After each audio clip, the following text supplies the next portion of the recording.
கரூர் மாநகராட்சிக்குட்பட்ட செங்குந்தபுரம் 2வது தெருவில் மழை பெய்த நிலையில் மின் கம்பியின் மீது மரம் விழுந்து மின்சாரம் துண்டிக்கப்பட்டதால் மக்கள் அவதியடைந்தனர். மேலும் தான்தோன்றிமலை, வடுகப்பட்டி, மாயனூர் உள்ளிட்ட பகுதிகளிலும் மரம் முறிந்து விழுந்து மின்தடை ஏற்பட்டதால் மக்களின் இயல்பு வாழ்க்கை பாதிக்கப்பட்டுள்ளது.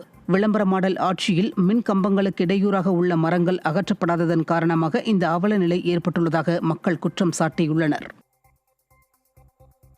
ஈரோடு மாவட்டம் செல்லம்பாளையம் மற்றும் சுற்றுவட்டார பகுதிகளில் சூறாவளி காற்றுடன் கூடிய மழையால் வாழைத்தோட்டம் சேதமடைந்ததில் சுமார் 50 லட்சம் ரூபாய் இழப்பு ஏற்பட்டுள்ளதாக விவசாயிகள் வேதனை தெரிவித்திருக்கின்றனர்.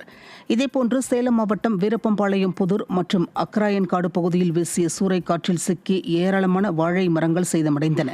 இந்த நிலையில் சேதத்திற்குண்டான இழப்பீட்டை வழங்க வேண்டுமென ஸ்டாலின் அரசை விவசாயிகள் வலியுறுத்தியுள்ளனர். ஈரோடு மாவட்டம் கோபிச்செட்டிப்பாளையம் அருகே காற்றுடன் கூடிய மழையில் சிக்கி 13 குடிசை வீடுகள் முற்றிலும் சேதமடைந்ததால் அந்த பகுதி மக்கள் இன்னலுக்கு ஆளாகியுள்ளனர். சூறைக்காற்றில் சிக்கி பருத்திக்காட்டுப்பாளையம் KS நகர் பகுதியில் இருந்த 13 குடிசை வீடுகள் முற்றிலும் சேதத்திற்குள்ளாகின.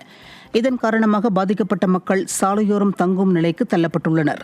வாழ்வாதாரத்தை முற்றிலும் இழந்து தவிப்பதாகவும் தங்களை விடிய அரசின் அதிகாரிகள் கண்டுகொள்வதில்லை என்றும் பாதிக்கப்பட்டோர் குமுறல்களை தெரிவித்திருக்கின்றனர்.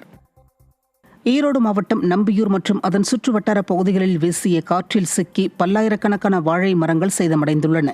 மேட்டுக்கடை, அழகம்பாளையம், குப்பிப்பாளையம் உள்ளிட்ட பகுதிகளில் சுமார் 40 ஏக்கருக்கும் அதிகமாக பயிரிடப்பட்டிருந்த வாழை மரங்கள் முறிந்ததாகவும் ஏக்கருக்கு 2 லட்சம் வரை செலவழித்ததாகவும் உற்பத்தியாளர்கள் வேதனை தெரிவித்திருக்கின்றனர். இந்த நிலையில் மக்களின் மீது அக்கறையற்று செயல்படும் ஸ்டாலின் அரசு அதிகாரிகள் இதுவரை சேதங்களை பார்வையிடவில்லை என்றும் கண்ணீர் மல்க வேதனை தெரிவித்திருக்கின்றனர்.